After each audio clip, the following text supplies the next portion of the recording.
You're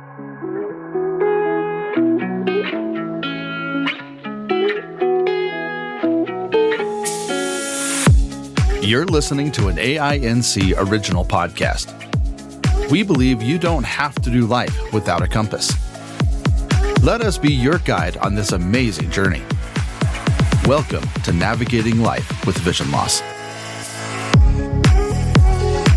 Hello, I'm Kim Wardlow. I'm your host for NLVL. We're providing you information on resources and activities. This month, especially in the month of July, we're talking about accessible activities so you can get out and enjoy the great outdoors, concerts, lots of different things. So welcome.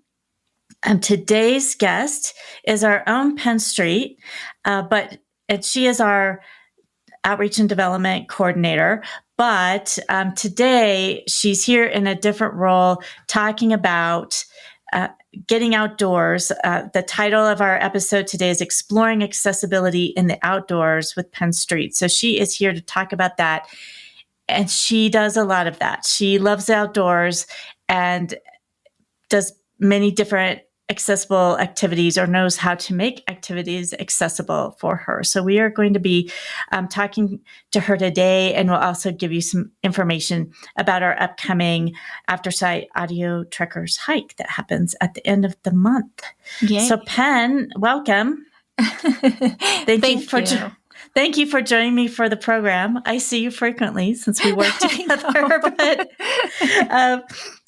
it's good to have you on the program and to be sharing your information about all the different sports and activities you do. And of course, summer is a great time to get out and do activities, although I know you ski as well. And, yes. And there's accessible skiing as well. So it would be great to hear. I know you paddleboard, you camp, obviously you hike, you coordinate our hike, you ski, you do lots of different things. Do you have a favorite? Oh man, that's hard. During the winter, obviously skiing, downhill skiing. Or as they call it these days, I think they call it alpine skiing, but I'm from old school. It's downhill. Yeah. And the faster, the steeper, the better. And during the summertime, wow, it is hard. Definitely hiking is my favorite because really, if you can make it to the trail and you have your water, maybe a snack, it's the mountain is yours. But I do love paddleboarding. And one of the reasons is because unless you're on a little, like a crazy busy lake, you really have the lake mostly to yourself. And you can, because you're out in the water, you can hear better than a lot of times, like if you're on a busy street or something like that. And so you really don't need anything to make paddleboarding accessible, except for the same things that you would even if you were sighted. Like you should never do really any outdoor activity by yourself. You should always have a buddy. And so even with paddleboarding, I would never go completely by myself. I've gone out plenty of times where my husband or friends were on the shore, but they knew that I was out in the water. Yeah. So, but obviously if you run into something on a paddleboard, it's probably just another paddleboarder. It's not like you're going to cause this horrific harm to anybody. Right. But you never hit the Loch Ness Monster or anything like that. Exactly. And it's just, and you could make it's just like hiking. You could make it as easy and tranquil as you want, or you can make it, as hard and really push yourself. So yeah, I love summer because there's just so much out there to do. And it's not a requirement for a blind person, to paddleboard. But have you taught Beethoven, your guide dog, to sit on the paddleboard? Does that happen? I have tried. I've even did something really silly. I even purchased a different board because I thought, well, maybe he doesn't like being on my paddleboard because it's narrow and super lightweight. Like I thought that's why he didn't like it. So I paid a lot and got a thicker, bulkier board. Oh no. And what it is like, he's fine if we're really close to the shore. He'll lay down and he's totally fine. But the minute we get out, probably over my head, and I don't know how he knows that, but he does, he just starts crying. And so the whole time he's crying. And that's miserable. And no matter, now if I get down, and I sit by him and I just pet him the whole time, he's fine. But we don't really go anywhere from that. But I'm kind of defeats what you're trying to do. Yeah. Yeah, I'm envious of those paddleboarders that have their dog on the front of their board, and it's obvious they're having fun. Beethoven is definitely not that. Not that. Okay. No. So it was an attempt, but not really his thing. Exactly.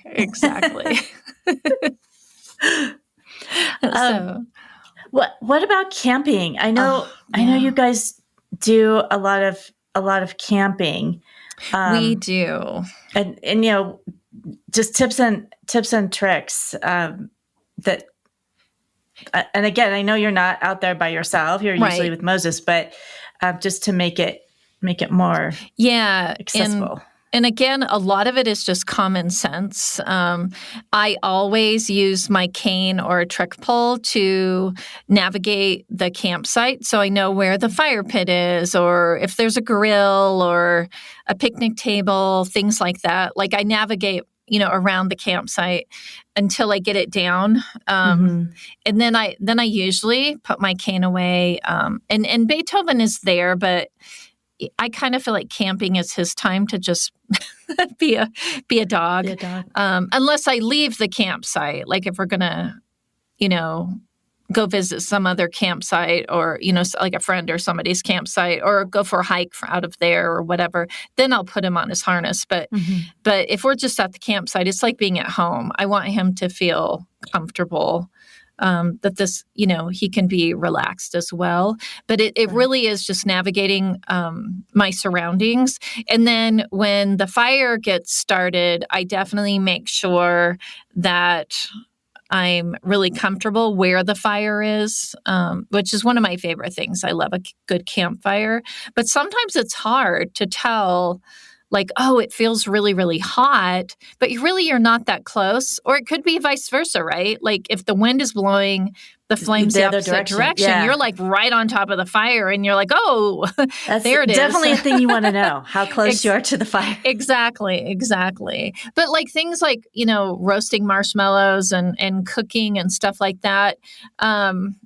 Yep, I have set a mini marshmallow on fire, but it's like at home, you bring, your special cooking tools, making sure you have those mitts and stuff, just like you would at home when you're around heat. It's pretty similar to being at home. It's just a little rougher. Right. Well, and I think all of us, isn't catching the marshmallows on fire just part of it? Like I like that just happens. I like them a little. I don't think it matters what your level of vision is. Like the marshmallows just often catch on fire. So That's right. But even like bike riding, I love bike riding, and we have a tandem bike, and it is an off-road bike, but I actually rather ride on a bike path, or I don't really like riding on the road so much, but we have especially here in Colorado, we have so many amazing bike trails that just go forever and ever. So yeah, and you don't have to worry about traffic. Exactly. And or at least automobile traffic. Yeah, well, cyclists. And I feel like the pilot, which is the person on the front of the bike, is more relaxed when you're not going through traffic. Like they can kind of enjoy the ride too when you're on a trail versus going, trying to navigate traffic. Yeah, that makes sense. Yeah. Do you have favorite trails or places you go frequently to cycle? Well, I live in Loveland, and Loveland, bless their heart, right? They finally got on the stick and they connected their city trail, like the trail that goes around town, to all of the neighboring towns' trails. So I can ride from Loveland actually all the way to Greeley, which I know in a car takes you about half an hour. I don't know how many miles that is, and then same thing with Fort Collins. Like I can go clear through Fort Collins on the trails. And there's even a trail that's in the foothills that goes between Loveland and Fort Collins. And that's about a 24-mile trek each Pretty way. And so, again, it's like everything. You just make it as easy or as hard as you want. Well, and starting out, whether you did a sport before you lost vision or you've just never done the sport, but you're interested in trying it. Yeah. Starting maybe a little easier or slower, shorter distance can really be of help. Do you have any advice on people either trying to get back to a sport now that they've lost their vision, and just getting going again, doing that, or trying something for the first time? Now that they have vision loss, but deciding, oh, well, I have friends doing this. I want to be able to participate too. Yeah. I mean, do it with somebody you trust. But if you're going to do, so like bike riding, like that person on the front of the bike, it's a lot of communication because especially, I mean, even to this day, there are times I get really nervous. Like if there's a lot of people on the trail that we're either passing or they're, it can be nerve-wracking. And so it's that communication with the person on the front of the bike or hiking. You're going with somebody who's hiking and you're nervous.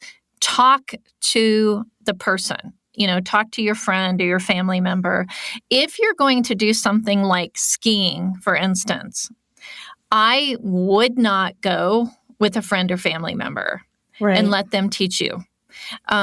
Learning how to adaptive ski is a technique and a skill that is for professionals. Also, it's going to be a really, really long car ride home after they try to teach you to ski all day.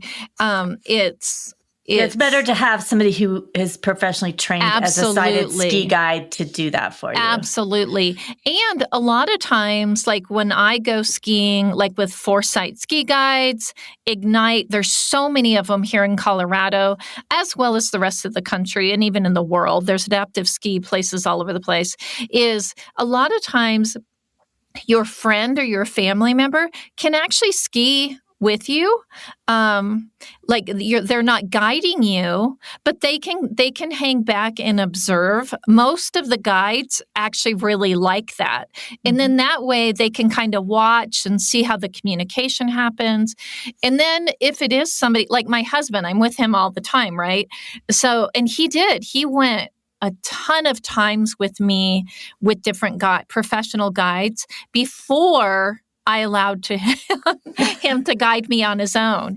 And the guides were awesome. They got to know him and they would like, okay, Moses, you take the lead on this one. And so it was a safe environment, but really it depends on what it is. But like even paddleboarding is go with somebody, a family member or friend that you feel really good about being vulnerable with. And if you need to cry or scream, that you feel comfortable, especially in the beginning when you're trying to learn something new. Well, and I think at least I've heard that from folks who wanted to do things and wanted to go with friends or family, sometimes it's also the person that you're asking, the friend or family member, may be nervous too, feeling like, well, what if, there's a certain risk factor. Well, what if I do something wrong? I don't want them to get hurt because I have or haven't done something correctly in guiding them. So that, can be awkward from their side too, where it's not that they don't want to Right. ski with you or whatever it is, but if they're not confident in being able to guide you too. So I could see, especially like your example with skiing, that could be so helpful. They can see how that's done and, determine if that's something they're comfortable. And there's all kinds of, like I'm a big fan of having the radios, Bluetooth headsets with my guide when I'm on a bike, because even when you're on a bike, sometimes it's hard, especially if the wind is blowing. But if you have that Bluetooth headset inside your bike helmet, you can talk to each other normally and you can have that open communication. And when I ski, I have to have my Bluetooth headset with my guide.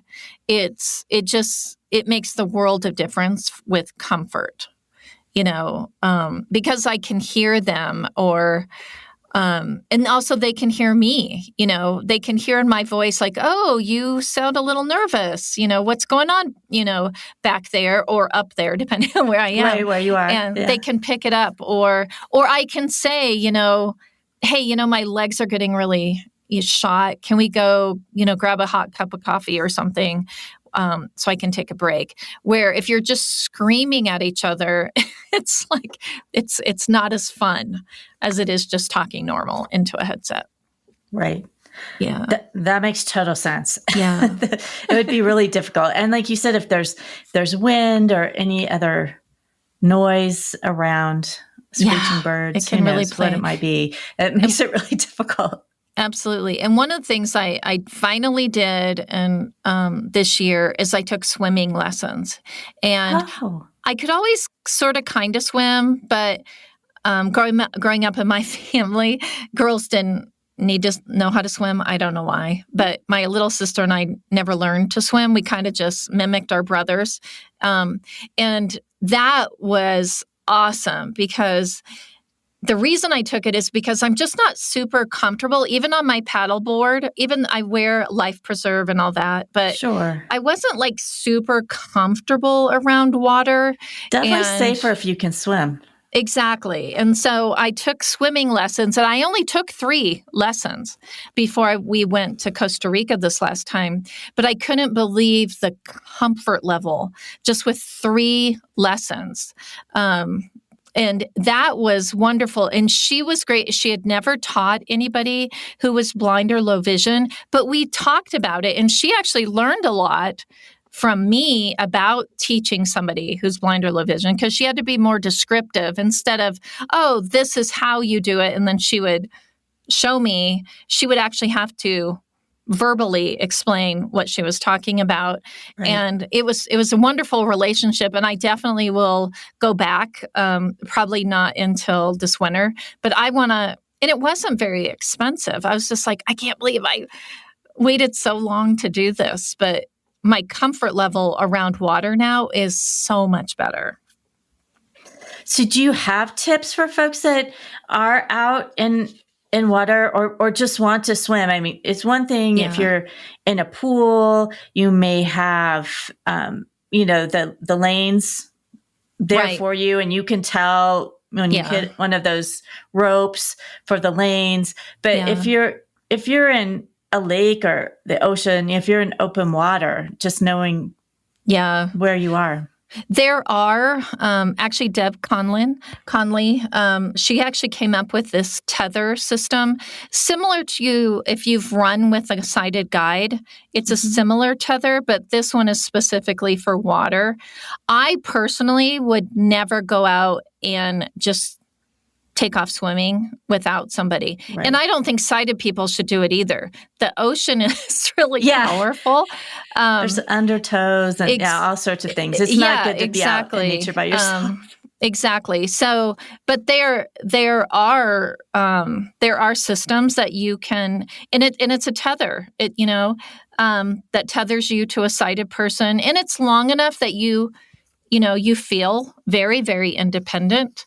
But there is that tether just in case, like you start heading towards, the shark or whatever is going to be out there, they can, kind of tug on you a little bit to get your attention to pull back. That would be my biggest trip. But even just going out to wade, regardless if it's a lake or the ocean, is really know where the shore is. So find something, it might be a boat that the sail, the wind is blowing and you can hear the clink, clink, but you want some kind of audible, maybe there's kids playing on the beach or something, but you want to make sure where the safety of the land is and that you can navigate back to it. What I've done a few times is just go out, just start walking out into the water and then turning around and walking back in, walk back out, and then until I'm like, okay, now I know. There's a cafe over there and I can hear there's lots of people over there. So I know where that is. Because sometimes, especially in the ocean or a big lake, you get out over your head. And if you don't have an audible cue, you don't have any direction. So you want to make sure you have some sort of audible cue on the land. Yeah, because the water itself, if you're out and you're not just wading up to your ankles, if you're actually out in the water itself has a certain amount of sound. And you can't trust even the waves, because I've heard some people say, oh, well, the wave will push me back in. That's not necessarily true. Always. The wave may be pushing you out. It can pull you out too, yeah. Exactly.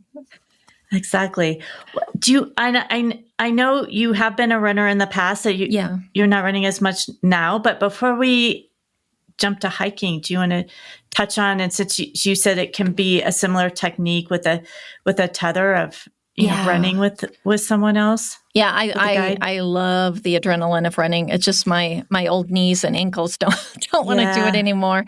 But it's there's so many running groups out there. There's Achilles, and then Deb Conley has one. And Achilles is nationwide, so you can look it up. And they have running groups, and you don't even have to be a runner. You could be a walker. But they'll assign a sighted guide to you, and they try to put one, your level. If you're a sprinter, they're not going to put you with somebody who's a slowpoke or vice versa.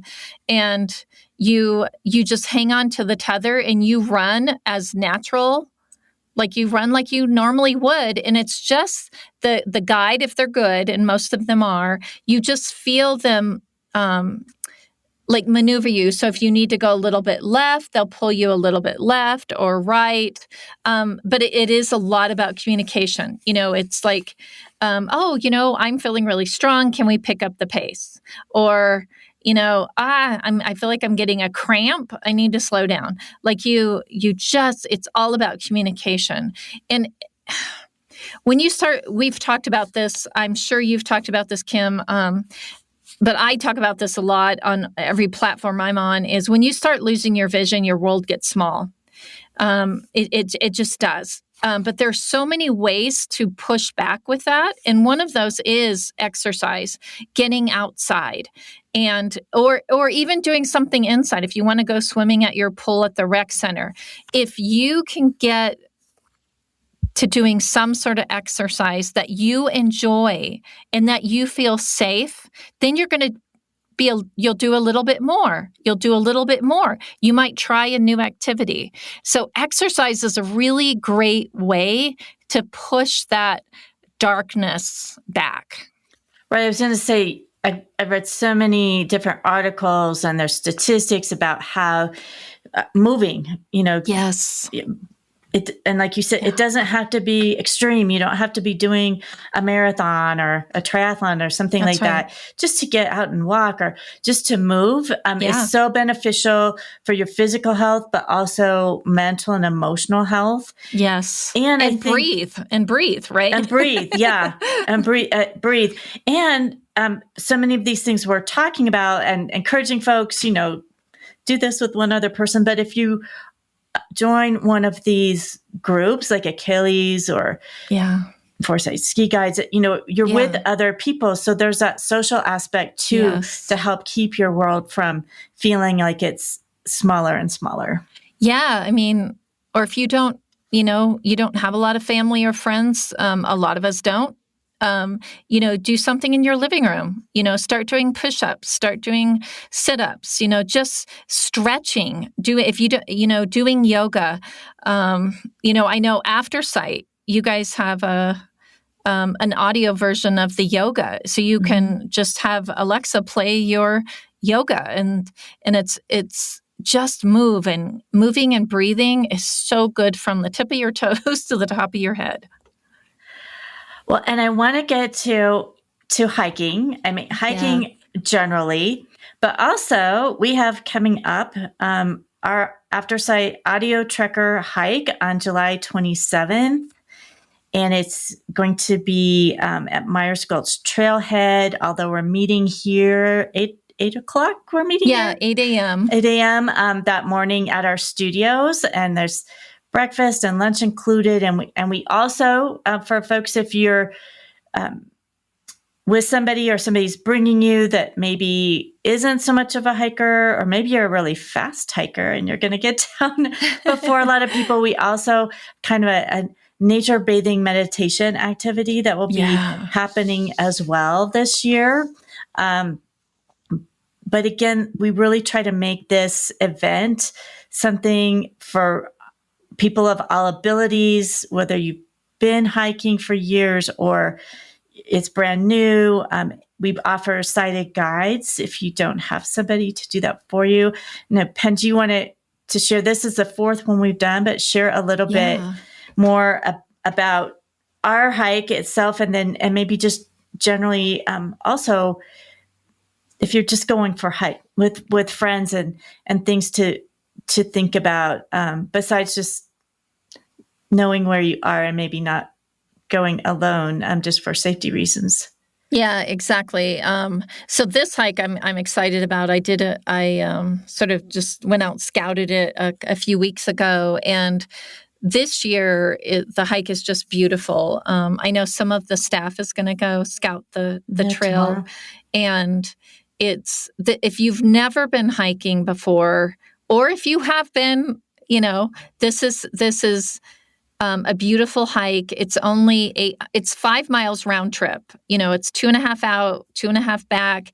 The trail actually makes you feel like you're on a country road. It's nice and wide.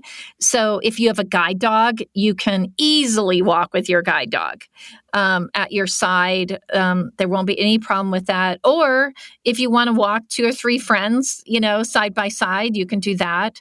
But it really is, this hike is about community and friendships, and because we have people that have been on every single one of these hikes, and it's kind of like summer camp, they say.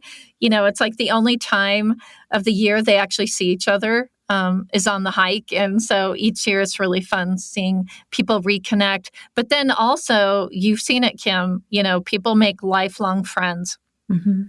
And it's just a wonderful event. And we, just like any hiking experience, there's all different ways that you can hike independently. So we can do traditional sighted guide where you hold on to somebody's elbow. We can use a tether. You're going to be walking instead of running, but your sighted guide holds one end of the tether, you hold the other end. We have trek poles. You can either use 1 or 2, and we will show you how to use them efficiently hiking if you haven't done that before. And really, on this hike, you could use your favorite white cane. You don't need, We do have one. It's called the all-terrain cane. If somebody wants to try it out, it's a beefier white cane. Or if you want to hike independently, we're going to have a few of the guides. Not everybody, or else we'll sound like Christmas. But there'll be some people on the trail that will be carrying bells, and so that's your audible cue. Just walk that direction, and it'll be safe. And I use all kinds of different ways when I hike, depending on the trail. So this trail, because it is, pretty flat, it's only 800 feet elevation gain. So it's not, rocky and treacherous. There's no cliffs for me to fall off of. I just use my trek poles, and I walk pretty normal. I just, my husband walks either beside me or ahead of me. But actually, when I did the scouting, he wanted to go. He's a photographer, so he wanted to go off and photograph something, and I just kept going, because you can tell it's such a wide trail that you can tell if you get off of it. And there's only one trail out, one trail back. So if you really want, you've never hiked completely independent and you would like to try it, this is a great trail to do it. And we would love to have people join us. And Penn's right. We've seen friendships between people who met as hikers, sighted guides and hikers, that just sharing that experience, or who get together again on their own and go hike and try different trails. So we would love to have folks join us for that. And you can find out more information and register on our website, which is www.aftersight.org. So we'd love to have you do that. And I also, I just want to mention, besides that, another project that we have done is at Aftersight is the audio for the Braille Trail. Yes. So, Penn, can you describe that a bit? Yeah, that's really exciting. Colorado actually has one of the original Braille trails, and a Braille trail is a hiking trail. And along the way, they'll have placards that are in print, but also in Braille. So if you read Braille, you can stop at these different stations and read, and it'll tell you either the history of the trail or what's in front of you. Like if there's a log cabin or something, it'll go through the history of that. It'll describe the mountains in front of you, maybe the trees, the fauna, maybe what animals call that their home. And we worked with the Independence Pass group, which is out of Aspen, Colorado. And that is the highest Braille trail, I believe, in the world. I don't know what the elevation is, but it's up there. Right now, I heard it's still under about 6 feet of snow.